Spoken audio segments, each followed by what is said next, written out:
नमस्कार प्यारे विद्यार्थियों। तो देखिए, पिछली वीडियो में हमने अजंत पुल्लिंग प्रकरण के दो सूत्रों के बारे में जानकारी प्राप्त की थी। पहला सूत्र था प्रातिपदिकार्थ लिंग परिमाण वचन मात्रे प्रथमा जो सूत्र था उसके अनुसार मैं आपको बताया था जो प्रातिपदिक संज्ञा करता था अर्थवद धातुर प्रत्यय प्रातिपदिकम। पहला सूत्र था कौन सा? अर्थवद धातुर प्रत्यय प्रातिपदिकम। जो सूत्र करता था कि अर्थवान जो शब्द स्वरूप है, धातु प्रत्यय और प्रत्यांत को छोड़ करके जो अर्थवान शब्द स्वरूप है उसकी क्या करता था? प्रातिपदिक संज्ञा करता था। दूसरा सूत्र था हमारा कृत तद्धित समासाश्य, वो भी प्रातिपदिक संज्ञा करता था, लेकिन वो कब करता है प्रातिपदिक संज्ञा? कृदंत की, तद्धितांत की और समास की। अर्थात जो धातु के साथ प्रत्यय जुड़ते हैं उनको हम कृदंत कहते हैं, और कृदंत प्रत्यय की जब हम रूप सिद्धि बनाते हैं, कृदंत प्रत्यय से युक्त जब शब्दों की सिद्धि बनाते हैं, धातुओं की सिद्धि बनाते हैं, तो वहां पर प्रातिपदिक जो संज्ञा होगी वो कौन से सूत्र से होगी? कृत तद्धित समासाश्य से।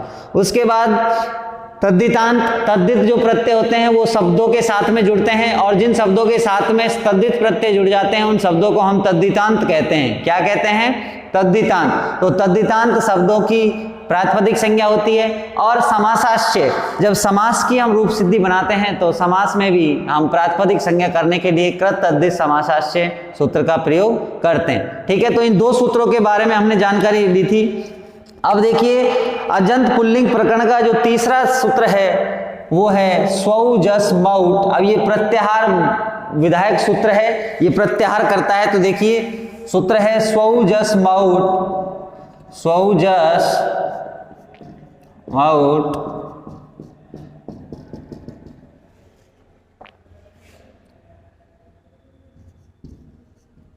शुभ। ये शॉर्ट में लिखा है, पूरा सूत्र है जो आपकी पुस्तक में लिखा हुआ है। स्वौ जस मौट षष्टाभ्याम भिस नेभ्याम व्यास नसीभ्याम व्यास न सो साम नियोस सुप। ये सूत्र है। कौन सा है? स्वौ जस मौट षष्टाभ्याम भिस नेभ्याम व्यास नसीभ्याम व्यास न सो साम नियोस सुप। ठीक है, तो इस सूत्र का पूरा सूत्र लिख रखा है मैंने यहाँ पर, शॉर्ट रूप में लिखा है यहाँ पर।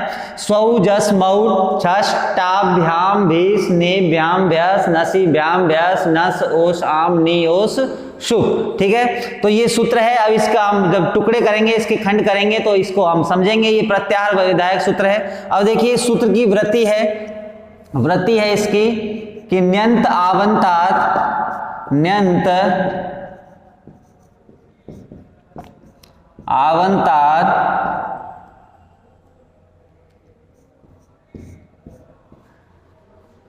प्रातिपदिकात, न्यंत आवंतात प्रातिपदिकात परे,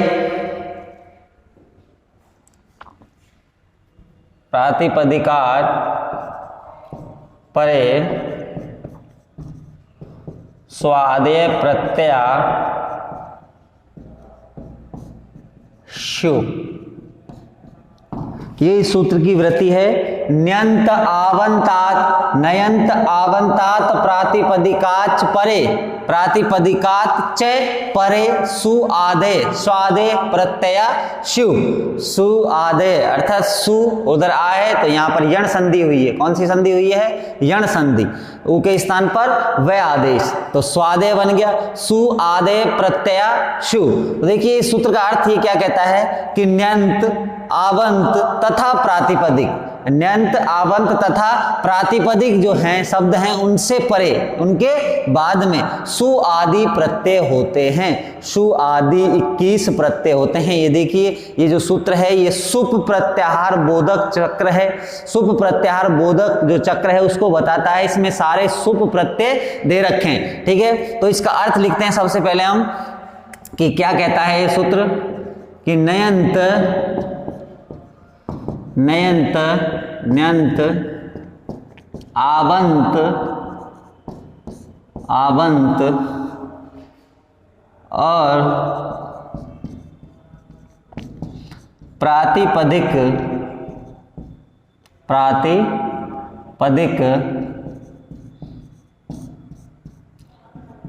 संज्ञक शब्दों से परे परे शु आदि जैसे सु आदि कौन कौन से हैं? सु औ जस। सु आदि 21 प्रत्यय होते हैं। सु आदि 21 प्रत्यय होते हैं। ठीक है, तो ये इसका अर्थ है न्यंत, आबंत तथा प्रातिपदिक संज्ञक जो शब्द है उन शब्दों के परे यानी बाद में सु आदि 21 प्रत्यय होते हैं। सुप प्रत्यय हमने पढ़े थे फर्स्ट ईयर में।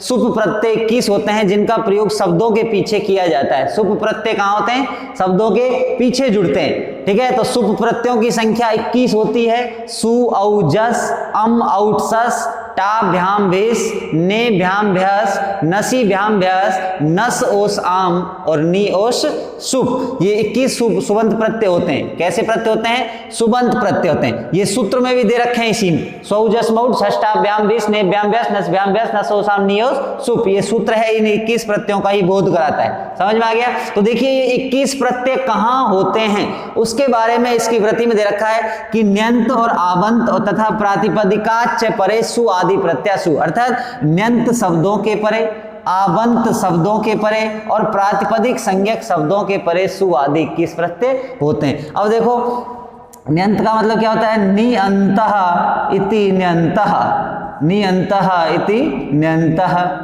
अर्थात जिसके अंत में क्या हो? नी जुड़ा हो या नी हो उसको क्या कहते हैं? हम न्यंत कहते हैं। दूसरी बात आती है आबंत, तो आ अंतः इति आवंतः, अर्थात अंत में क्या हो? आ हो उसको क्या कहेंगे? आवंत कहेंगे। और प्रातिपदिक, अब प्रातिपदिक आपको मैंने बता ही दिया था कि प्रातिपदिक संज्ञा किसकी होती है, अर्थात शब्दों की शब्द की होती है। किसकी होती है? किसकी होती है प्रातिपदिक संज्ञा?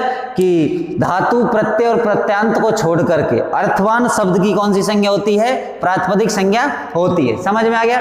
तो देखिए आवंत है, आ अंत इति आवंत है, अर्थात ऐसे शब्द जो कैसे हो? आवंत हो, जिनके अंत में आ हो, तो उन आवंत शब्दों से परे, न्यंत शब्दों से परे तथा प्रातिपदिक संज्ञक शब्दों से परे सु आदि 21 प्रत्यय होते हैं। कौन से प्रत्यय होते हैं? सु आदि 21 प्रत्यय होते हैं। अब देखिए ये सु आदि 21 प्रत्यय कौन कौन से होते हैं इनके बारे में हम पढ़ेंगे।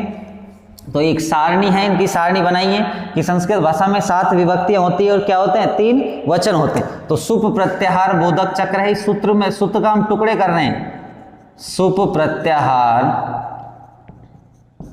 बोधक चक्र, बोधक चक्रम। सुप प्रत्याहार बोधक चक्र मैं आपको बना रहा हूं यहां पर, उसको लिखिए। तो देखिए विभक्ति 7 होती है। प्रथमा,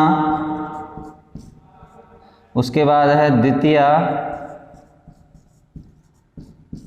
उसके बाद है तृतीया, चतुर्थी, पंचमी, षष्ठी, सप्तमी। ये 7 क्या होती है? विभक्तियां। उसके बाद वचन देखो, एक वचन,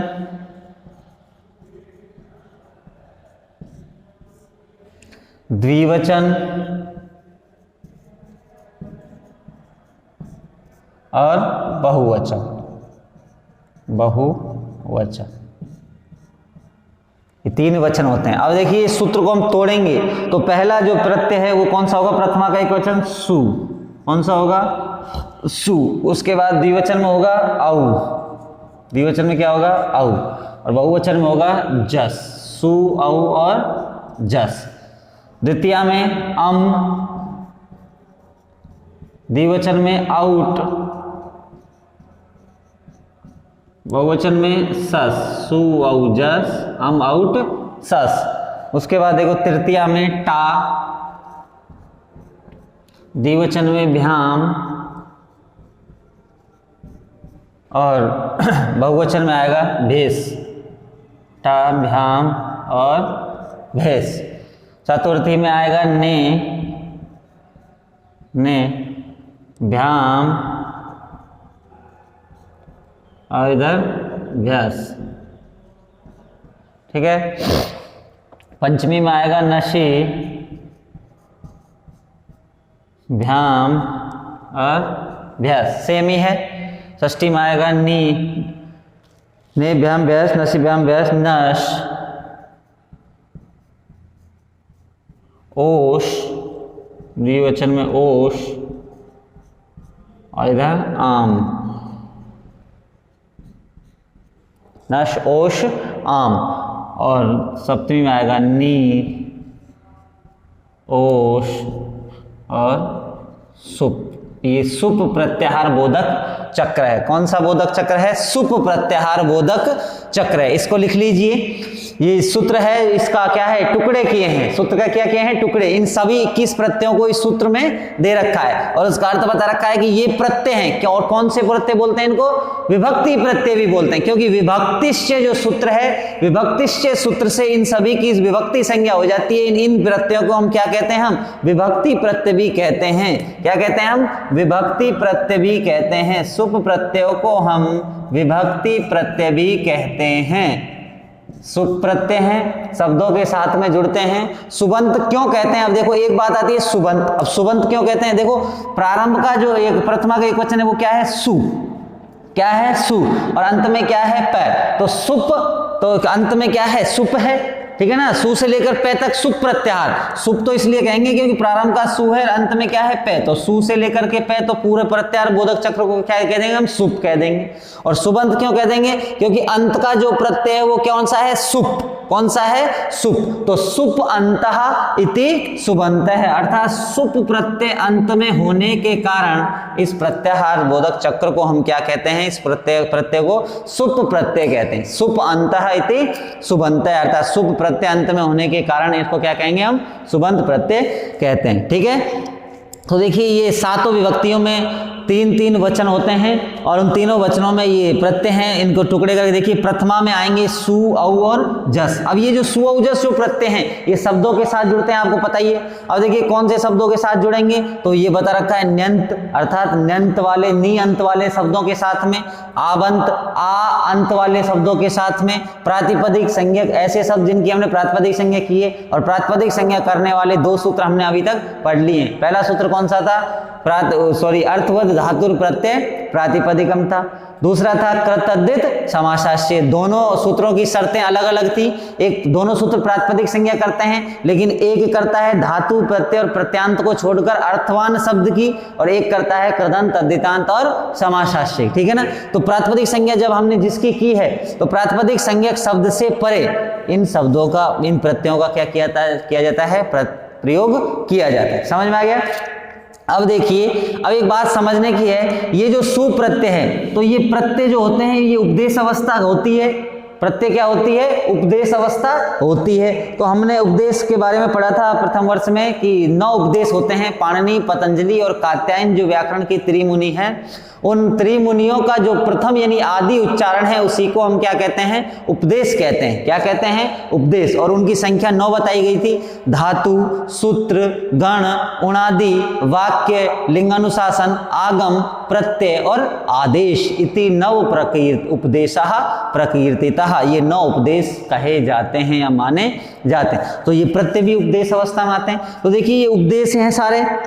अब देखिए सुप्रत्यय, जब हम शब्द के साथ में, किसी शब्द के साथ में सुप्रत्यय करेंगे, तो इस सु में हमने एक सूत्र पढ़ा था, कौन सा? उपदेशे अजनुनासिक इत पढ़ा था। वो क्या करता है कि उपदेश अवस्था में अनुनासिक अच की क्या हो जाती है? इत संज्ञा हो जाती है। अब देखिए सु जो प्रत्यय है ये उपदेश अवस्था है। क्या है? उपदेश अवस्था। तो इस सु में उ की क्या हो जाएगी? उपदेश अजनासिक इत से इत संज्ञा हो जाएगी। तो इत संज्ञा जब इसकी हो जाएगी तो इस सु में शेष क्या रहेगा? स रहेगा। तो ये भी हमको ध्यान आना चाहिए, ठीक है। इत संज्ञा सूत्र इन प्रत्ययों में लगेंगे। दूसरी बात देखो, औ है, कौन सा है? औ इसमें नहीं बचेगा। उसके बाद है जस।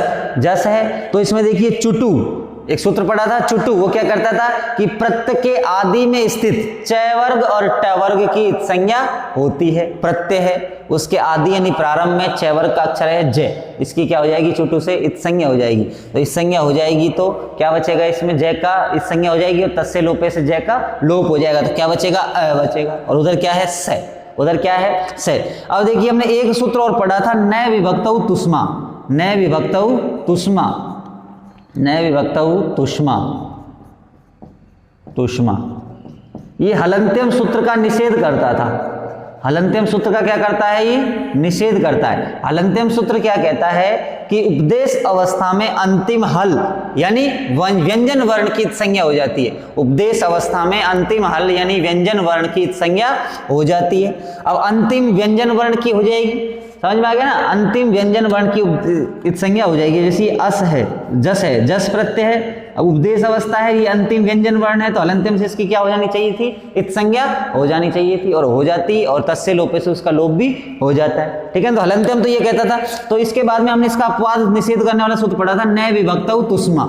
ये क्या कहता था कि जो विभक्ति प्रत्यय होते हैं, कौन से प्रत्यय, विभक्ति प्रत्यय, उन विभक्ति प्रत्ययों में श, मैं तथा तवर्ग की, स तथा तवर्ग की इत संज्ञा नहीं होती है।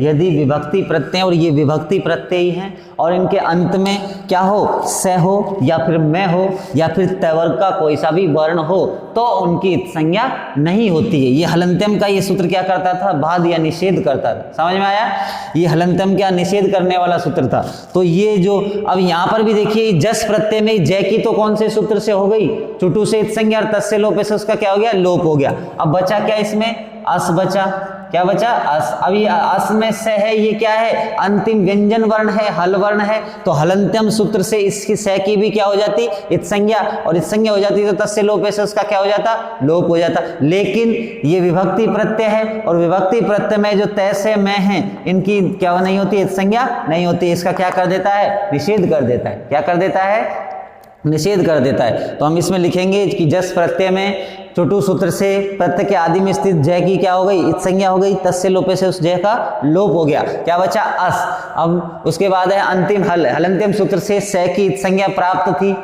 हलंत्यम सूत्र से स की इत संज्ञा प्राप्त थी, लेकिन न विभक्तौ तुष्मा ने उसका क्या कर दिया, निषेध कर दिया। निषेध क्यों कर दिया, क्योंकि ये विभक्ति प्रत्यय है। कौन सा प्रत्यय है, विभक्ति प्रत्यय, और विभक्ति प्रत्ययों में स्थित तय से मैं की संज्ञा नहीं होती, केवल विभक्ति प्रत्ययों में। तिगंत है वो भी विभक्ति प्रत्यय है, और सुबंत है वो भी कौन सा प्रत्यय है, विभक्ति प्रत्यय। विभक्ति प्रत्यय के अलावा कोई और प्रत्यय होगा तो उनमें हम तय से मैं की संज्ञा कर सकते हैं। ठीक है, तो ये विभक्ति प्रत्ययों का ही निषेध करने वाला ये न विभक्तौ तुष्मा सूत्र है, जो मैंने आपको पिछली बार लिखाया भी। ठीक है, तो देखिए जस में जय की संज्ञा हो जाएगी तो क्या बचेगा, अस बचेगा। स की संज्ञा तो मना नहीं होगी। उसके बाद है अम, तो अम में भी मैं की संज्ञा हलंत्यम सूत्र से प्राप्त थी, लेकिन उसका भी क्या हो जाएगा, निषेध हो जाएगा। तो अम में अम ही रहेगा। आउट में टे की संज्ञा हो जाएगी, हलंत्यम सूत्र से बिल्कुल हो जाएगी, तो क्या शेष रहेगा, आउट में औ शेष रहेगा। उसके बाद सस देखो, ये श है और ये क्या है, श, तो ये तो स है ही, तो इसकी हलंत्यम से संज्ञा नहीं होगी। अब ये आदि में स है, तो लसक्व तद्दिते सूत्र पढ़ा था हमने, कौन सा, लसक्व तद्दिते, उससे क्या हो जाता है, ल से और कै की क्या होती है, इत संज्ञा, तो इसकी क्या स की क्या हो जाएगी, लसक तद्दिते इत संज्ञा, तस्य लोपे से उसका भी लोप, तो क्या बचेगा, इसमें भी अस बचेगा। क्या बचेगा, अस बचेगा। ठीक है, अब देखिए टा है, प्रत्यय के आदि में ट है, क्या है, टे, तो चुटू सूत्र से इस टे की संज्ञा हो जाएगी, और तस्य लोपे से इस टे का भी लोप हो जाएगा, तो टे की क्या बचेगा, इसमें आ बचेगा। क्या बचेगा, आ। अब ये भ्याम है, तो भ्याम में मैं की संज्ञा हलंत्यम से प्राप्त थी, लेकिन न विभक्तौ तुष्मा ने क्या कर दिया, उसका निषेध कर दिया, तो इसमें मैं की संज्ञा नहीं होगी। विष है, तो इसमें भी स की संज्ञा नहीं होगी, निषेध हो जाएगा। ने है, क्या है, ने, तो नी की क्या हो जाएगी, इत संज्ञा हो जाएगी। नी की क्या हो जाएगी, नित संज्ञा आदिनी टूडू से हो जाएगी। ठीक है ना, तो इसमें भी तस्य लोप से लोप हो जाएगा, तो क्या बचेगा, इसमें ए बचेगा। व्याम में नहीं होगी और व्यस में भी नहीं होगी। नशी है, नशी में भी क्या हो जाएगी, न की संज्ञा हो जाएगी कि नहीं हो जाएगी, टेठ है डंग, चुटू से भी हो सकती है, इसकी चुटू से इसकी संज्ञा हो जाएगी, तस्य लोप से उसका लोप हो जाएगा। ई की उपदेश से अजनासिक से हो जाएगी, तो क्या बचेगा, नशी में अश बचेगा। नशी में क्या बचेगा, अस। उसके बाद इसमें नहीं होगी और इसमें नहीं। नस में भी क्या शेष रहेगा, अस, इसकी भी संज्ञा हो जाएगी, तो इसमें भी अस शेष रहेगा। ओश में स की संज्ञा नहीं होगी, आम में मैं की संज्ञा नहीं होगी, नी में न की हो जाएगी, तो क्या शेष रहेगा, ई शेष रहेगा, और ओश में नहीं होगी, और सुप में क्या हो जाएगा, पै की संज्ञा नहीं होगी। ठीक है, समझ में आ गया। तो देखिए इस प्रकार ये जो प्रत्याहार बोधक चक्र है ये स्वौजस मौढ़ सूत्र है उसको दर्शाता है। ठीक है, तो इन प्रत्ययों में शेष क्या क्या रहेंगे। अब देखिए ये प्रत्यय हमारे आगे काम आने वाले, समझ में आ गया। ये प्रत्यय आगे काम आने वाले, जब हम राम शब्द की सिद्धि बनाएंगे तो सर्वप्रथम हम क्या करेंगे, राम शब्द है उस राम शब्द की प्रातिपदिक संज्ञा करेंगे। अब प्रातिपदिक संज्ञा कौन से सूत्र से करेंगे, अर्थवद धातुर प्रत्यय प्रातिपदिकम से, क्योंकि राम शब्द ना तो धातु है ना प्रत्यय है ना प्रत्यांत है, कैसा शब्द है, अर्थवान शब्द है, तो उसकी प्रातिपदिक संज्ञा हो जाएगी। अब प्रातिपदिक संज्ञा हो जाएगी तो ये स्वौजस मौढ़ सूत्र क्या कहता है, आपने जिसकी प्रातिपदिक संज्ञा करती है प्रातिपदिक संज्ञक शब्द से परे सुआदि प्रत्यय हो जाते हैं। ठीक है, तो राम शब्द की प्रातिपदिक संज्ञा हो जाएगी तो राम शब्द कैसा हो गया, प्रातिपदिक संज्ञक शब्द है, तो स्वौजस मौढ़ सूत्र से उसमें क्या हो जाएगा, प्रत्यय आएगा। अब प्रत्यय कौन सा आएगा ये अब हम बताएंगे, समझ में आ गया। यदि प्रथमा व्यक्ति एक वचन का है तो प्रत्यय भी प्रथमा व्यक्ति एक वचन का आएगा, प्रथमा व्यक्ति द्विवचन का है तो प्रत्यय भी प्रथमा व्यक्ति द्विवचन का है, समझ में आ गया। तो देखिए इसको लिखिए आप, ये प्रत्याहार जो बोधक चक्र है इसको याद करना है। अब देखिए अगला सूत्र कौन सा आता है, अगला सूत्र कौन सा आता है, चौथा सूत्र है।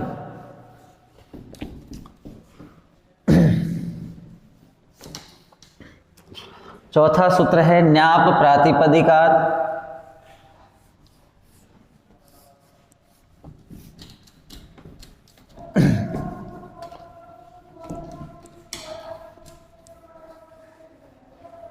देखिए तीन सूत्र एक साथ दे रखे हैं, चौथा, पांचवा और छठा। चौथा है न्याप प्रातिपदिकात, न्याप प्रातिपदिकात। एक तो यह है, एक दे रखा है प्रत्यय और एक दे रखा है परस्य, प्रत्यय और प्रत्यय, और इनके बाद में लिख रखा है इत्यादिकृत्य, इत्यादिकृत्य, इत्यादिकृत्य। अब देखिए इन सूत्रों का मतलब क्या होता है, इत्यादिकृत्य और न्याप प्रातिपदिक, ये न्याप प्रातिपदिकार्थ, प्रत्यय और परस्य, ये तीनों जो सूत्र हैं ये तीनों सूत्र अधिकार सूत्र हैं। कौन से सूत्र हैं, अधिकार सूत्र हैं। सूत्र 6 प्रकार के होते हैं, संज्ञा सूत्र, परिभाषा सूत्र, विधि सूत्र, नियम सूत्र, अतिदेश सूत्र और अधिकार सूत्र। समझ में आ गया। संज्ञा च, परिभाषा च, विधिर नियम एव च, अतिदेशो अधिकारस्य सूत्रम षड्विधम, अतिदेशो अधिकारस्य इति सूत्रम षड्विधम। संज्ञा सूत्र, परिभाषा सूत्र, नियम सूत्र और अतिदेश सूत्र, अतिदेश सूत्र, परिभाषा सूत्र और अधिकार सूत्र, ये 6 प्रकार के क्या होते हैं, सूत्र होते हैं। तो उन सूत्रों में ये कौन से प्रकार के सूत्र हैं, तीनों अधिकार सूत्र है, अधिकार सूत्र है। अब अधिकार का मतलब क्या होता है, देखिए अधिकार का मतलब इस सूत्र का इस सूत्र तक क्या है, अधिकार है। ठीक है, तो जो हमने स्वौजस मौढ़ जो सूत्र पढ़ा वो स्वौजस मौढ़ सूत्र है जो इन तीनों सूत्रों का क्या है, अधिकार है। क्या है, अधिकार। समझ में आ गया। अब देखिए ये क्या कहता है कि न्याप प्रातिपदिकात, अभी हमने पढ़ा था कि न्यंत और प्रातिपदिकात के परे सुप प्रत्यय होते हैं, उसी में ये सूत्र हो गया। न्यंत और प्रातिपदिकात, प्रातिपदिक संज्ञक शब्द के परे सुआदि प्रत्यय होते हैं। उसके बाद दे रखा है प्रत्यय, न्यंत और आवंत के बाद क्या होते हैं, सुपादि प्रत्यय और परस्य, प्रत्यय परस्य, अर्थात प्रत्ययों का प्रयोग हमेशा बाद में होता है, अर्थात प्रत्यय हमेशा शब्दों के अंत में जुड़ते हैं। प्रत्यय कहाँ जुड़ते हैं, शब्दों के अंत में, तो उसको बता रहा है कि प्रत्यय परस्य, प्रत्यय हमेशा कहाँ होते हैं, बाद में होते हैं। तो इन तीनों सूत्रों का भी वही अर्थ है कि न्यंत, आवंत तथा प्रातिपदिक संज्ञक शब्द से परे सुपादि किस प्रत्यय होते हैं, क्या होते हैं, सुपादि किस प्रत्यय होते हैं। कब होते हैं, न्यंत, आवंत तथा प्रातिपदिक संज्ञक शब्दों से परे। ठीक है ना। तो सूत्र ही न्याप प्रातिपदिक का अर्थ है वो किससे समझना चाहिए, स्वौजस मौढ़ सूत्र से ही समझना चाहिए। समझ में आ गया। तो ये तीनों सूत्र कैसे हैं, अधिकार सूत्र हैं। इन सूत्रों का जो अधिकार है वो कहां तक है, वो स्वौजस मौढ़ सूत्र है, उन स्वौजस मौढ़ सूत्र का इन तीनों सूत्रों पर क्या है, अधिकार। तो ये तीनों सूत्र ज्यादा इतने इंपॉर्टेंट नहीं है। अब देखिए इन तीनों सूत्रों के बाद अगला सूत्र आता है, सूत्र नंबर 7, सुपह। कौन सा सूत्र आएगा, सुपह। सूत्र नंबर 7, सुपह। सूत्र नंबर 7 है कौन सा, सुपह। अब इसकी वृत्ति है, देखिए वृत्ति लिखिए इसकी, सुपह त्रीणि त्रीणि वचनानि एक सह। इसकी वृत्ति है सुपः त्रीणि त्रीणि वचनान्यसः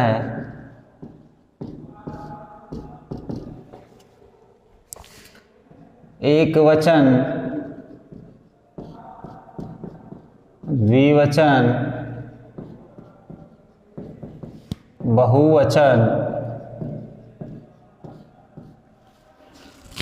बहुवचन संज्ञानि श्यु। सुपः त्रीणि त्रीणि वचनानि एक सह एक वचन द्विवचन बहुवचन संज्ञानि श्यु। अब देखिए सुपः क्या कहता है। सुपः जो सूत्र है इसकी वृत्ति है सुपः त्रीणि त्रीणि वचनानि एक सह एक वचन द्विवचन बहुवचन संज्ञा शु। ठीक है, तो देखिए जो सुप प्रत्याहार बोधक चक्र हमने पढ़ा था उसमें हमने प्रत्येक विभक्ति के 3 वचन बताए थे। ठीक है ना, तो ये क्या कहता है कि सुप के 3 वचन, सुप के 3 वचन की क्रमशः एक वचन द्विवचन और बहुवचन संज्ञा होती है। सुप प्रत्यय के जो क्रमशः 3 वचन है उनकी तीनों वचनों की क्रमशः संज्ञा होती है। कौन कौन सी? एक वचन द्विवचन और बहुवचन संज्ञा होती है। समझ में आ गया? तो देखिए इसका अर्थ लिखिए आप कि सुप के 3 वचन को क्रमशः सुप प्रत्याहार के, इसका अर्थ लिखिए पहले, सुप प्रत्याहार के, सुप प्रत्याहार के या सुप के 3 वचन, 3 वचनों को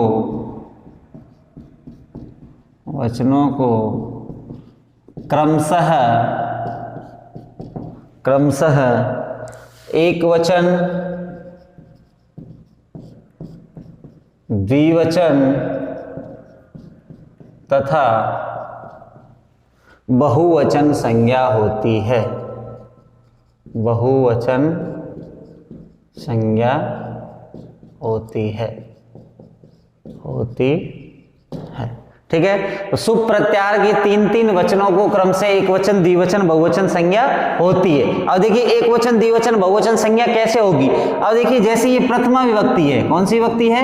प्रथमा विभक्ति। और प्रथमा विभक्ति का एक वचन क्या होगा? सु, और द्विवचन क्या होगा? औ, और बहुवचन क्या होगा? जस। ऐसे ही द्वितीय विभक्ति है उसमें भी क्या होगा? अम, एक वचन, आउट द्विवचन द्वितीय का, और सस द्वितीय का बहुवचन, ये प्रत्यय। ठीक है, तो ये क्या कहता है कि सुप है त्रीणि वचनानि, अर्थात सुप प्रत्यय उनके तीनों वचनों के, अर्थात प्रथमा का एक वचन द्विवचन और बहुवचन, द्वितीय का भी एक वचन द्विवचन और बहुवचन, तृतीय का एक वचन द्विवचन और बहुवचन, ऐसे ही प्रथमा से लेकर के सप्तमी तक जो 3 वचन है उन 3 वचनों को क्रम से एक वचन द्विवचन और बहुवचन संज्ञा होती है। ठीक है, जैसे हम राम शब्द की सिद्धि बनाएंगे तो राम शब्द है तो राम की प्रातिपदिक संज्ञा होगी सु, और सौजस मोड से क्या हो जाएगा? उसमें सुप्रत्यय हो जाएगा। तो राम धन सु, तो ये कौन सा है? राम शब्द का सुप्रत्यय एक वचन का है, तो इसकी सुपय से कौन सी संज्ञा हो जाएगी? एक वचन संज्ञा हो जाएगी। उसके बाद में राम शब्द है, इसमें हम औ प्रत्यय जोड़ेंगे तो इसकी कौन सी संज्ञा हो जाएगी? सुपय से द्विवचन संज्ञा हो जाएगी। अब राम शब्द है तो राम में जब हम क्या करेंगे? जस प्रत्यय जोड़ेंगे तो इसकी कौन सी संज्ञा हो जाएगी?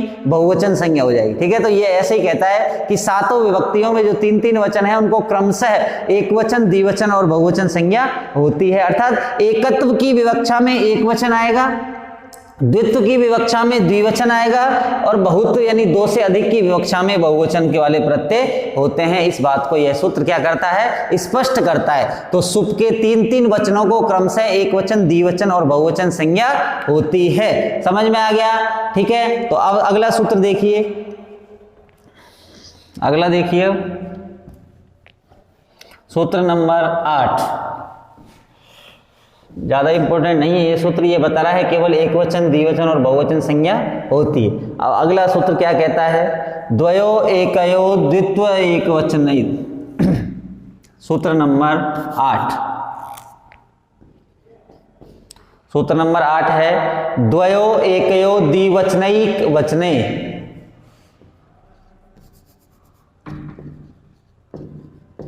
द्वयोक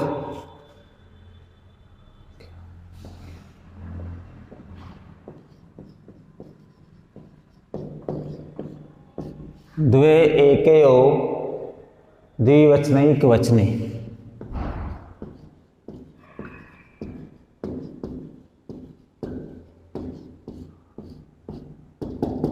ये सूत्र है अगला, द्वयो एकयो द्विवचनई। ठीक है, तो देखिए इसकी वृत्ति छोटी सी है, द्वित्व एकत्वे, द्वित्व एकत्वे, द्वित्व एकत्वयो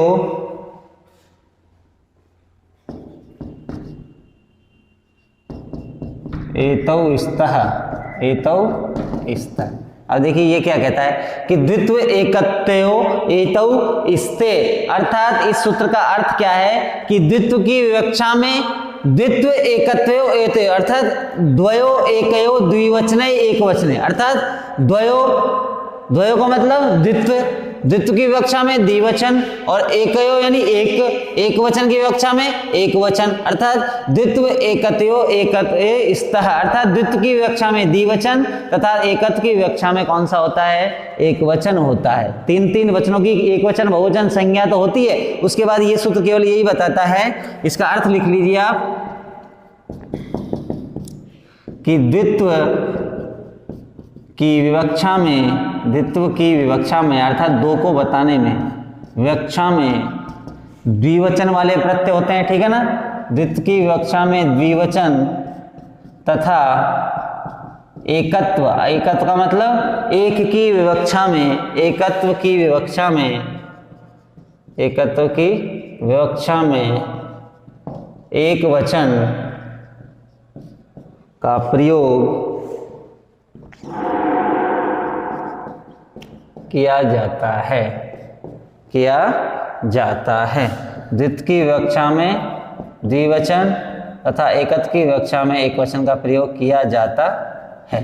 ठीक है, तो ये सूत्र हो गया हमारा, द्वयो एकत्वयो, द्वयो एकयोर द्विवचने एकवचने, द्वयो एकयो, अर्थात द्वयो यानी द्वित्व की विवक्षा में तो द्विवचन और एकयो यानी एकत्व की विवक्षा में एक वचन होता है। इस बात को ये बता दिया, यानी दो के राम है, राम में बनाना है तो एक है तो एक वचन का प्रत्यय आएगा सु, रामो बनाना है तो दो है तो द्विवचन का प्रत्यय आएगा उ, और रामा यानी तीन राम से ज्यादा बनाने हैं तो हमको क्या आएगा, बहुवचन का प्रत्यय जस आएगा। ठीक है, समझ में आ गया। तो ये अब 8 सूत्र हो गए हैं। अब अगला सूत्र 9वां है विरामो अवसानम, जिसको हम अगली कक्षा में पढ़ेंगे। धन्यवाद।